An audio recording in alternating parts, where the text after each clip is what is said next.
You're welcome back to Breakfast Central from that very short break. Now, the federal government has announced a 7-year moratorium on the expansion and accreditation of new universities, polytechnics, and colleges of education. That means no new institution, no new programs, no new licenses until 2032. That's right. Nigeria currently has over 170 universities, that is federal, state, and private. We have 152 colleges of education, 138 polytechnics, yet over 1.7 million candidates sit for UTME annually, and only about 600,000 get admitted, and that's a gap of over 1 million students every year. Well, with this moratorium, the gap could indeed widen. The government says the focus is on improving infrastructure, faculty quality, and funding for existing institutions. But is that realistic without expanding capacity indeed? Well, this is a conversation we're going to have, and we do have here with us, joining us, one in the studio, and of course, another guest joining us via video conference. We have educational consultant and president, Issa School of Education, Dr. Joy Issa joins us video conference. And of course, we do have the team lead and one of our, favorites who also joins us here, EIC Dev reporting, Mr. Mojeed Alabi, also live in the studio. Mr. Mojeed has clearly mentioned to us that sometimes when we invite him to join us in the studio, it's only when there's bad stories, But now, Mr. Mojeed, we do have a story that can define how well we should go. And we must also mention to our viewers that feel free to drop your comments or two on Nigeria's educational sector. It's one way we look to highlight the positives and, of course, the negatives, and why we think this is a conversation that must be had, because it will indeed shape in the future of every single child out there, and even adults as well. So thank you so much, Dr. Issa, for being here, and thank you as well for being here as well. Thank you. I think maybe the question we should ask, you said Joe did say that Mr. Mojeed Alabi always says we invite him when there's bad news. Is this bad news? So how do you bad news or good news? How do you interpret this? Yeah, with mixed feeling. Thank you so much. I think, let me first correct one impression that we have 170-something universities in Nigeria. We have close to 300 universities, both public and private universities in Nigeria, states, federal, and private. We can't get the exact figure now, because just a few days ago, additional 9 added to the list. So we have close to 300 universities in Nigeria. But be that as it may, you still realize the fact that is this good news or bad news? In fact, when they said 7 years, I would have said it should just be, the moratorium should be for 20, 30 years, because we have had more than enough. People talk about capacity, and they talk about, you'll be surprised if I tell you that there are universities in Nigeria that no students subscribe to at all. Yes. So it's not about whether we have the capacity, whether we are going to expand. And they have an NUC license. Yeah, definitely. There are even public institutions. And I'm going to ask you just one simple question. If there is a university in Zamfara State, or in somewhere in Bauchi, how many of your students will you allow? How many of your children will you allow to go to that kind of distance, considering the insecurity, the challenges? You see, LASU is having over 70,000 enrollment, applicants as the highest most subscribed university this year. Is it because, do you think people like LASU? They don't. It's because they feel that they are safer here, that it is safe to at least remain in the center. It's not because it's Harvard. No. It is not because of the standard. It's not because of the quality. It's because people want. We have candidates who we advise. Okay, go to parents, reach out to us. Okay, go to so. Even as much as they like some private universities, they are still afraid. And I'm going to give an example of Landmark University, which focuses on agriculture. It's a private university. It's owned by the same owner of Covenant University. And it's in Omaro, in Kwara State. But parents will say, can I? Because they are afraid of insecurity. They are afraid of so many factors. So the problem is that at what stage are we stopping this? Is it at the stage when the Minister of Education already created a tertiary institution in Ekpe, where it comes from? Is it at the stage where the Minister of what do I call it, Blue Economy has has a university in Iragbidi, where he comes from? Is he at a stage where the senator representing Ogun West already has a university? But those ones aren't the private universities. They are public universities, for God's sake. And they were established by this same administration. Do you know how many institutions established by this same administration? Within the last 2 years, we have close to 20. Within the space of two years. Where do we do that? So when we are coming at the time now to say, we are stopping for 7 years, stopping what? So you suggest we should stop for more than 7 years? In fact, if we are going to stop, for the next 50 years, is it about quantity? We are talking about quality. Which institutions in the world do you think they just wake up? Go and check the requirement for establishing new universities in South Africa. Just South Africa there. The universities must align with national priorities. You have to go through layers. There must be research to show where do we need these individuals, what we want to produce. That's the challenge. But we just wake up one day in Nigeria and the bills go to the National Assembly. In fact, NUC, that is a regulatory body, is unaware Are you sure? that universities are going to be established. Are you sure about that? If I don't, have I ever come here to tell you what is not? I speak with authorities every day. We relate every day. In fact, we are at the point of getting statistics of enrollment of some of these institutions. There are even universities, if they want to be serious, there are universities already created. They don't have any candidate for now. A University of Science and Technology, University of Earth Sciences was just created the other day. They just announced a new vice chancellor, who is the CMD, who happens to be the CMD of Ahmadu Bello University Teaching Hospital. And he has just been appointed. How many candidates do they even have students? They appointed registrar, they appointed this, they appointed that. Just about less than 2 weeks ago. Ask me, which candidates do they have there to go to those institutions? Okay, let's now move to Dr. Joy Issa and bring her into the conversation. Dr. Issa, you've heard Mr. Mojeed Alabi's statement regarding this and how he's very displeased. I'll ask you, do you share the same sentiments or you have a different standpoint? Well, my standpoint is slightly different just because if we look at the number of children applying to universities, we don't seem to have enough schools for the number of children applying to those positions. However, I agree with his point that we should pay attention to quality and not just quantity. So why will I send my children to the Northeast when there's so many challenges with insecurity? Why won't I keep them in LASU if I go back to the university he mentioned? And then LASU becomes oversubscribed. Having said that, what are we doing about quality assurance in LASU and in any of those other universities?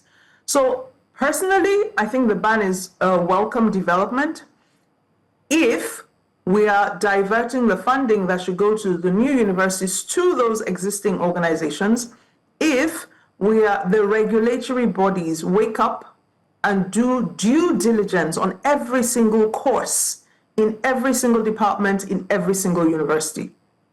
It's not enough for our children to go to universities and then the employers are saying, we can't employ these people that you are graduating. They do not have enough literacy, numeracy, digital competency skills to fit into our job market. And so we have to retrain them. Can we now say, okay, during this period of hiatus or this pause, let us pay attention to quality assurance of the lecturers, of the course content in every department. That will now make this a welcome development. But truly, we don't have enough schools for the number of children we have in our nation. If your nation is about, if about 49% of your population is under 18, then we have up to 70% of Nigerians under 35. We need lots of schools, right? So what are we going to do in this gap? How are we going to train the children that come out of our schools? Can we set up vocational centers where, okay, I come out of secondary school, I don't have my 5 credits, I didn't pass maths and English, can I go to a vocational center instead? And in that center, my deficit in terms of numeracy, literacy skills can be remediated, and then I can earn money.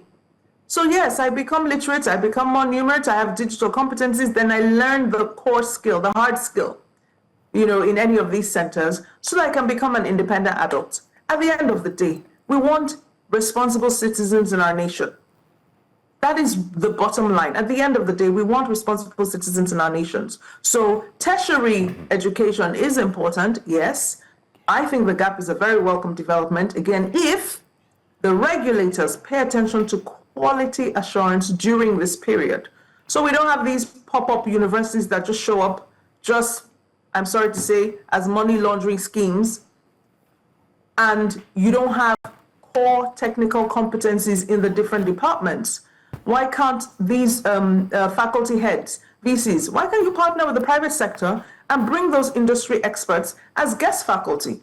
I was guest faculty for a university in China the other day who wanted a contribution to it was an education department, yes, and they wanted contribution from a woman's standpoint, looking at gender balance in terms of educational leadership. That should be happening regularly. Because we're Nigerians, there are too many industry experts that can support with quality assurance, quality control at the end of the day. So for me, I think this break is welcome if the regulators do what they should do to pay attention to standardization. Thank you, Dr. Joy Issa. I'd like to come back to Mr. Alabi in the studio. Let's talk about access versus quality. She raised a very important point about the numbers. With over 1.7 million UTME candidates each year and only about 600,000 getting admission, does this moratorium risk deepening Nigeria's access crisis, even as government insists this is about improvement?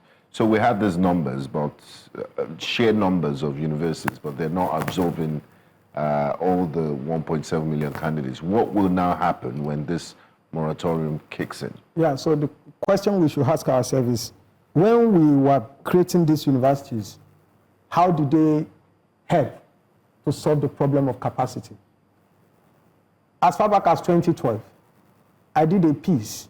I think I was with National Mirror then, and it ranked, made me to qualify as the Educational Reporter of the Year for Nigeria Media Merit Award.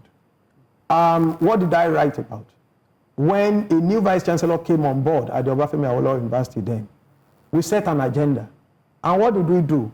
If you go to most of these institutions that have been created, the question you should ask is, what capacity do they have? The existing institutions have more than enough capacity. But when I come here, I discuss politics of education in Nigeria.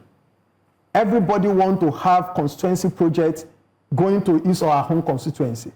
And the next thing they think of is a university. When I said it the other time that NUC, the regulatory body for university, doesn't even know when universities are created. And the last time when we had a director on our program, what did he tell us? Look, we don't know when this institutions... Sorry to butt in. NUC gives the license. Who approves the creation of these universities? And NUC can also say, look, looking at our quality assurance sheet, you don't meet these regulations, we're not going to grant you a license. That is the problem, that we don't have institutions in Nigeria, we have individuals. When authorities take positions, bills go to the National Assembly. They only hear that a senator has already sponsored a bill seeking establishment of a university. Do you know of any public hearing? Do they reach out to NUC? No. They don't. The last time, so what they do is that after they have created, it is FEC, Federal Executive Council, where decisions about creation of universities are made. Just like this. The only one that goes to the private, to NUC, they are the private universities.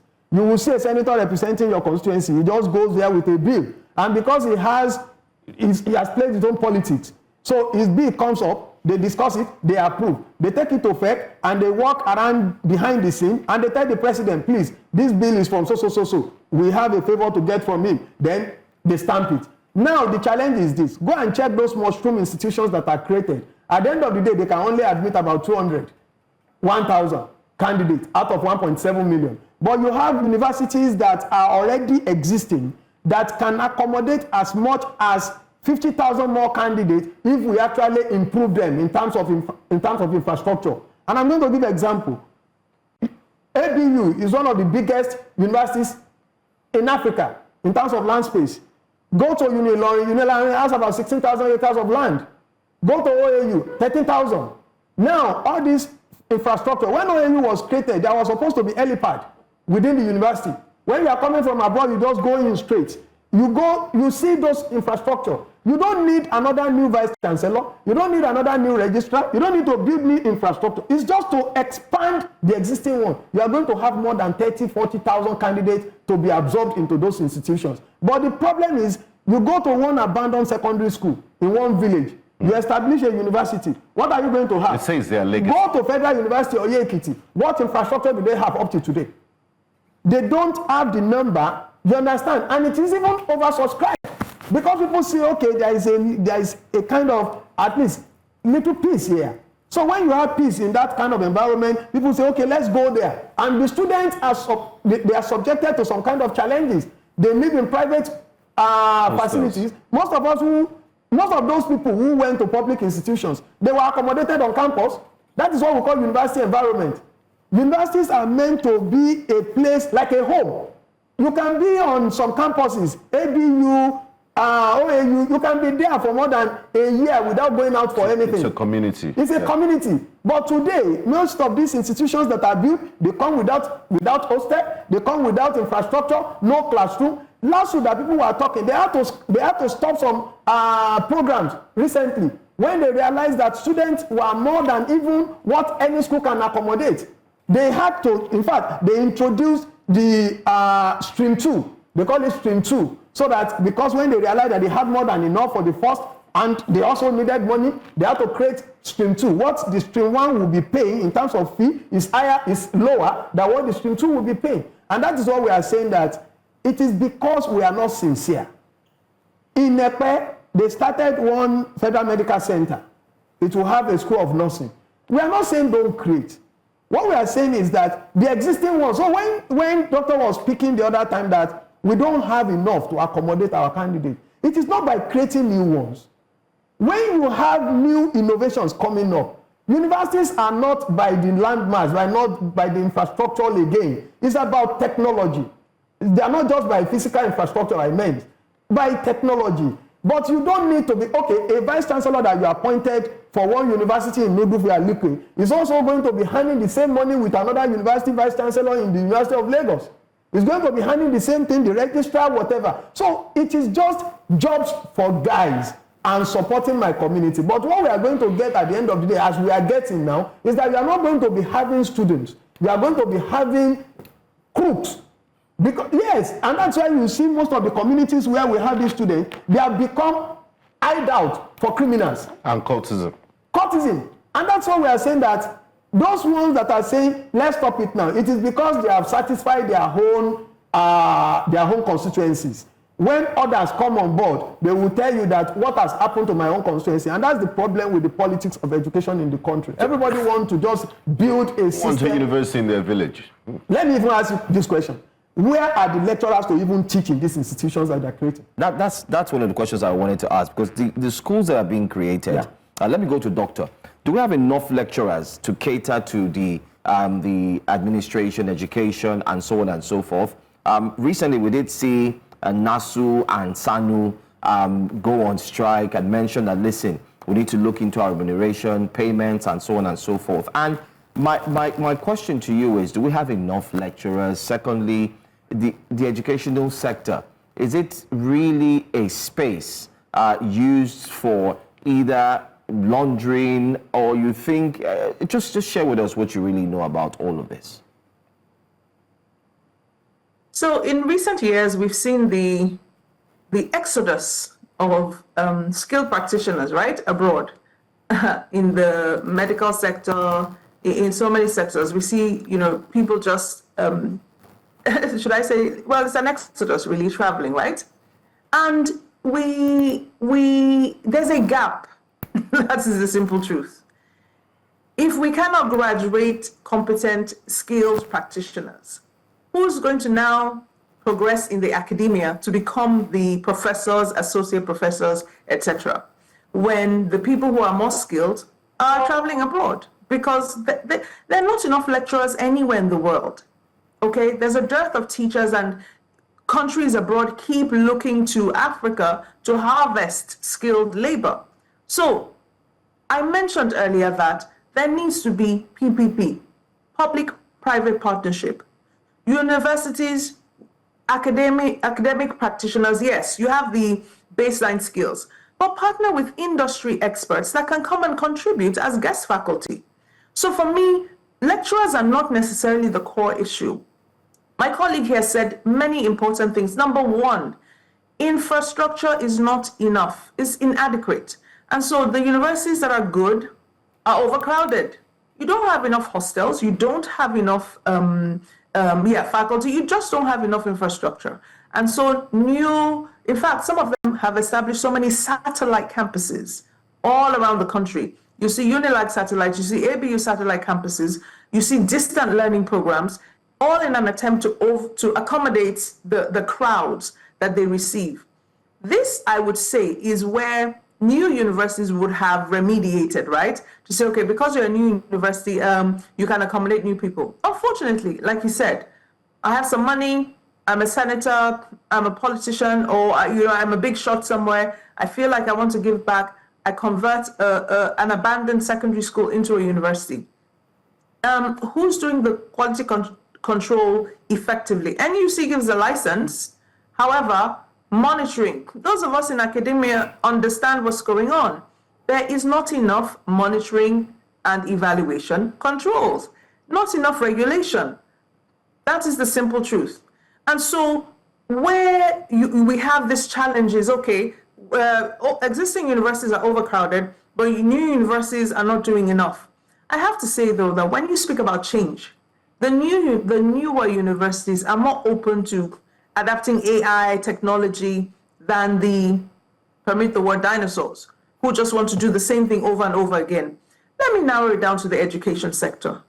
The way we teach teachers to teach is the same way we have been teaching teachers to teach since the proverbial 1945 that I like to say. What are we doing about upgrading the curriculum in those universities? You have lecturers who use the same handouts that they use for maybe my father, who's in his 70s, and my children will go to universities and the lecturer still wants to, or the person who's taking over still wants to use those same handouts and that same information. We have a serious problem. Our education system is not evolving to meet the current needs of the people. So where you say no more universities, are we going to force the existing universities to evolve? Are we going to address the bottlenecks? What are we going to do differently to make sure that the needs are met adequately? So this is where the slight challenge comes to say, right, if we're not opening up new universities, then please can we fix the existing ones? Can faculty be properly remunerated so that they're not looking for side hustle, left hustle, right hustle, and they're actually paying attention to research and development so that gaps in our industries are mitigated, which is why we have universities. Who's doing the research for new medication? Who's doing the research for new agricultural produce? I met a professor last weekend who was talking about his research. He got a grant, an overseas grant, to look at, to explore feed, how to change or adapt the feed for birds, because right now from birth to the shops, as they say, it has dropped from 12 weeks to 8 weeks. Now they're at 6 weeks. And I thought, what? You mean the chicken we are eating? It's not matured. Was from 0 to 6 weeks and mature, my goodness. But there's research going on. Who's doing that in other universities? That is the real problem. All right. We've dwelt a lot on the universities today, but before you get to university, you have to pass through the secondary education. So now let's come back to secondary education. And there are challenges. We've talked about that on this show several times. Challenges with the quality of teachers, the training that they get. I don't even know right now if, I'm not informed about what the latest qualification for you to be a teacher in a secondary school is. Growing up, I know in primary schools as well, you had to have gotten your NCE, TC2. Do we still have those, or are we still using NYC core members to teach in a number of these schools? But we'll talk about the quality of teachers. Now let's talk about computer-based assessment, because that's been in the news in the most recent times. And I'll start with you, Dr. Issa, before I come back to Mr. Mojeed Alabi. WAEC and NECO are expected to be computer-based exams by next year. But look at what happened. WAEC couldn't even begin by uploading 2025 WAEC results without any glitches. We saw that even with JAM and the challenges with it being CBT. What are your thoughts about the possibility of us having a smooth, seamless CBT assessment for WAEC and NECO by 2026? And are we ready for that? The real question is, are we ready? Unfortunately, we have to evolve. We have to move forward. So we cannot continue to use an antiquated system in the 21st century. This is why there's a proliferation of private schools, because the public school system is not evolving as fast. So when was the last time you wrote an exam, paper-based, for any interview, job interview? Who writes pen and paper? It's a great skill to have, but if you look at testing, psychometric testing, a lot of these things, they're computer-based. So yes, we need to evolve, but it starts from the curriculum. How are we teaching these children to use computers in their learning? It's not just about using a computer in an exam. How are you using the computer in your learning? Are you using it for research in your classroom? Are you using the computer to answer questions? Are you submitting assignments via the computer? Is your teacher marking and giving you feedback by the computer? That is the problem. So you come at the end and you introduce, CBT. Meanwhile, a lot of those children have not touched a computer. So they don't know that shift or return key, goes down, or the enter key, and they're confused. I feel pained, right? Because we're trying to change the end product without dealing with the process. If the process is faulty, of course the end will be faulty.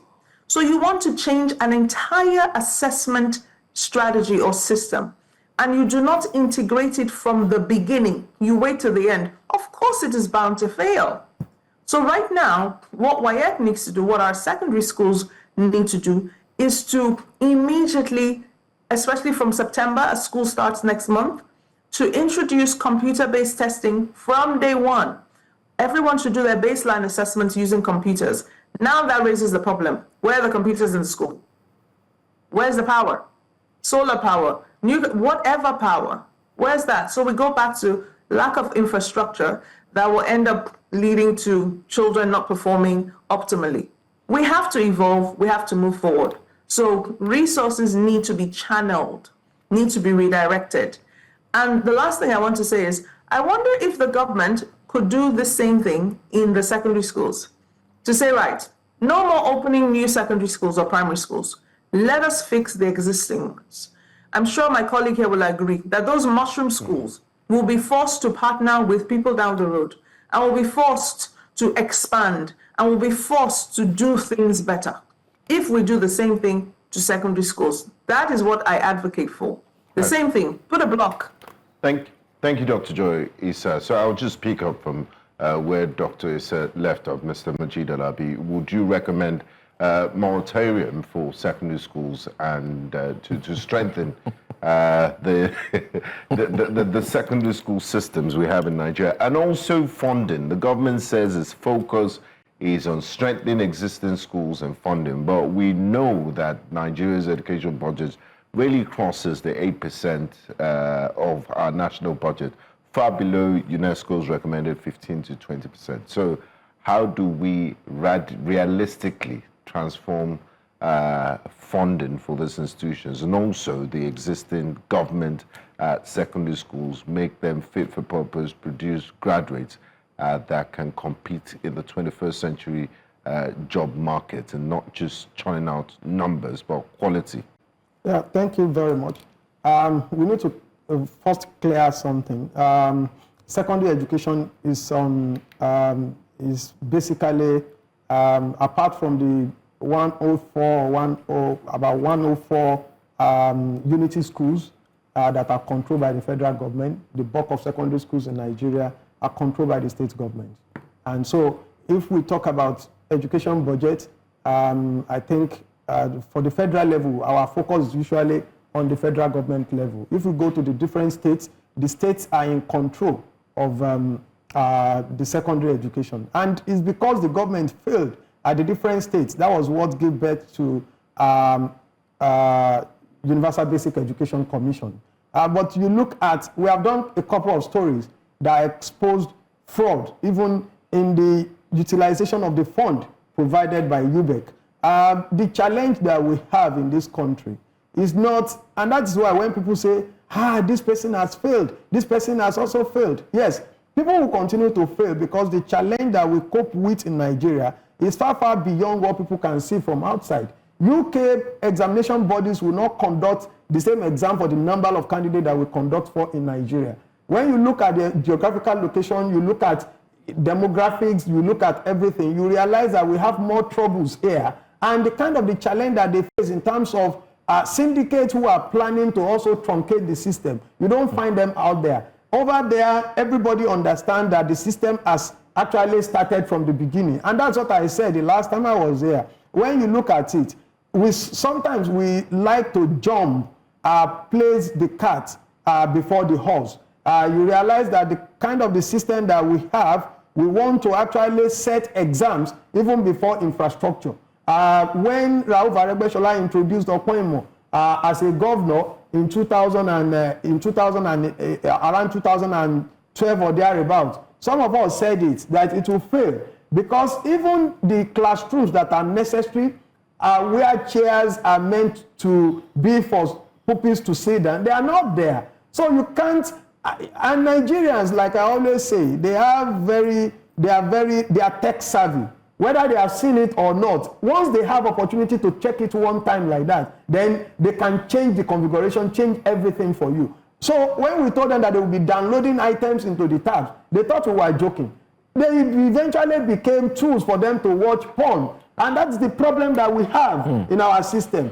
It is about time for the government to actually realize the fact that it is not enough to make policy at the center.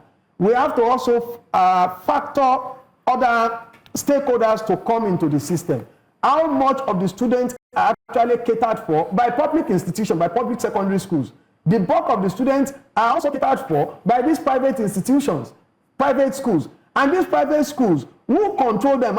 In an ID system, there are rules, there are conditions that you must meet before you start school. How many of those rules are actually followed? Go and check the schools. In fact, each classroom there is supposed to be, there are number of doors that you should have, where fire extinguisher should be, the number of doors that should enter your school, the kind of the space you should have, how many of those schools have the space. And people will take their children there because when you talk about access, it is for me and you to be able to come out, especially for kids.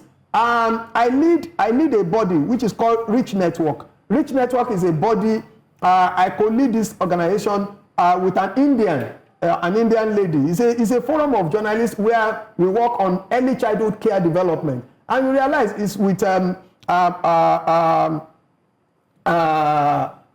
alliance, a body of different funders who focus on early childhood care. And what do we realize is the fact that a whole lot of us, we forget the fact that there are certain global conditions to be met before you can set up certain institutions. But here, everybody just wakes up.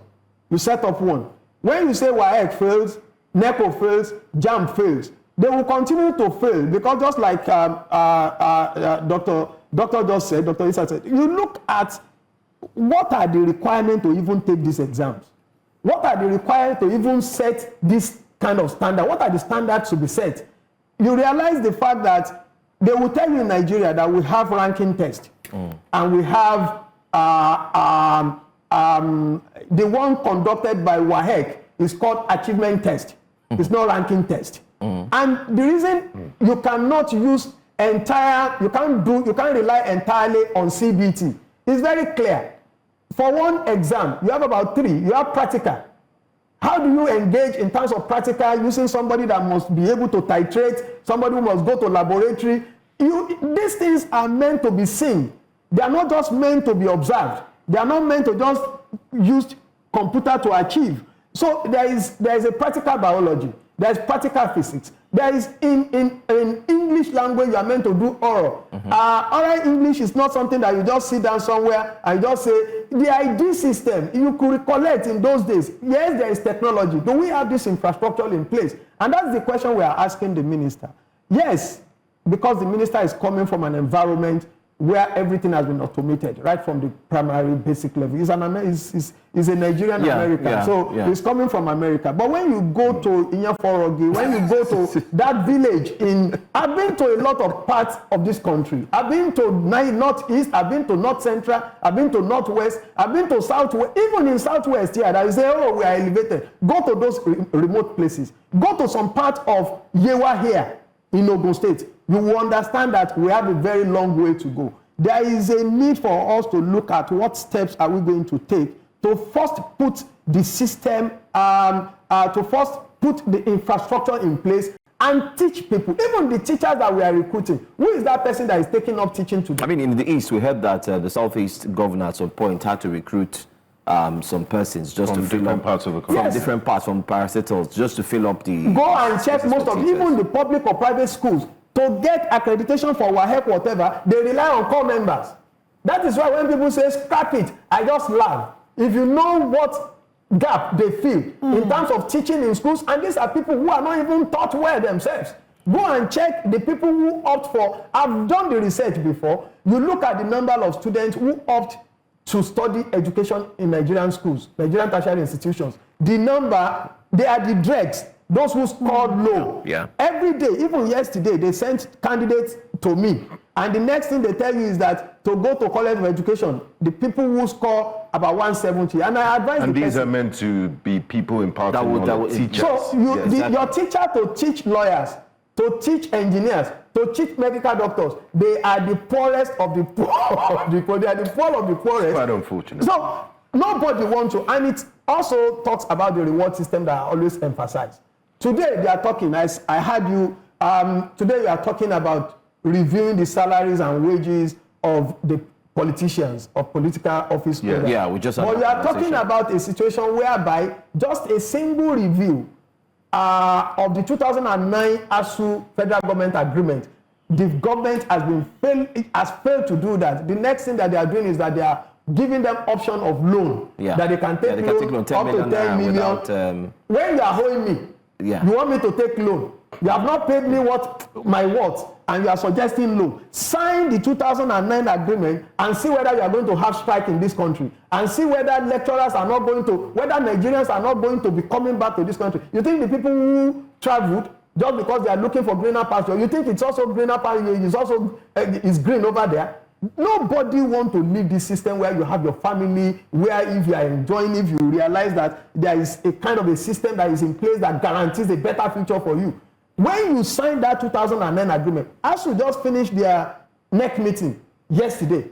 Is it yesterday? They had a NEC meeting in Sokoto. Yeah. I'm surprised. Yeah, Tuesday. If we are not careful, I don't know what we are going to expect.